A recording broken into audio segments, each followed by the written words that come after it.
Hello, today I am talking about the book The Girl in the Walls by Meg Eden Kuyatt. This is a middle grade novel in verse, mostly contemporary, but it's also a ghost story, but that represents something and the situations could all be considered realistic fiction. This is one of my many novels in verse I've been reading recently. This book is about a young autistic girl named V who is going to be staying with her grandmother for the summer, and she's not very happy about that because her grandmother isn't very nice. She's always commenting on what she doesn't like about V, whether it's the way she dresses or acts or her art. V is an artist. And her grandmother likes to keep things clean and tidy and perfect. And besides that, V is also hearing noises from the walls in the house. Her grandmother insists there's nothing there, but she's not sure and she eventually decides to investigate it for herself. She also has other things going on in her life. She has a new art teacher at school that she doesn't like. There was some incident that had happened. In this book, there are a few things where something is referenced, but you don't know exactly what happened right away. V also had a good friend who is not her friend anymore. So yeah, she's not sure how she's going to survive this summer. I am very happy to read more books with autistic protagonists written by neurodivergent authors, which this author is. I can usually relate heavily to them, and this book was no exception.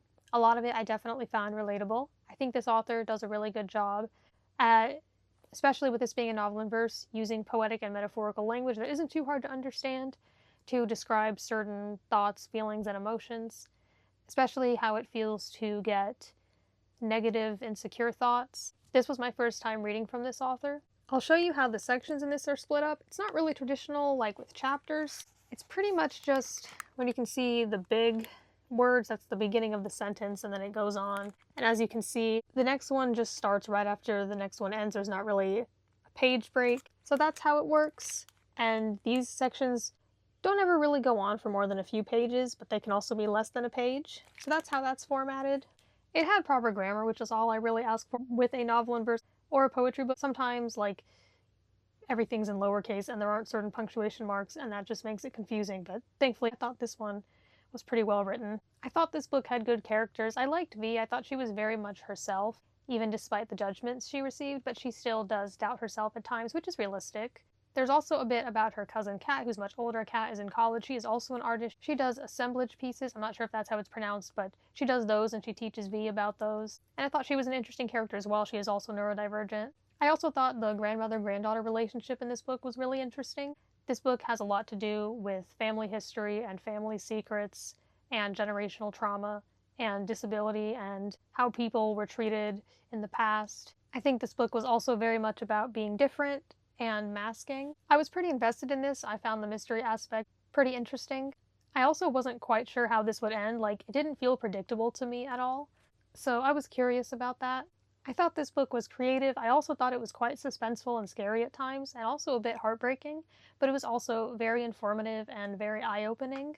I think it can really, at least it did for me, help you see people a little differently than you might have thought to, in a good, open-minded, considerate way. There were so many fun, cool little things about this book that I enjoyed. It's nice when books have that. That might sound rather vague, so for example, I mean, like, V has a lot of cute, silly socks, and just hearing about the kinds of socks she had, like what kind of animals and stuff they had on them, I thought that was nice. It's been a while since I've read a book this good. I would say it's been months. I really enjoyed this book. I thought it was really good.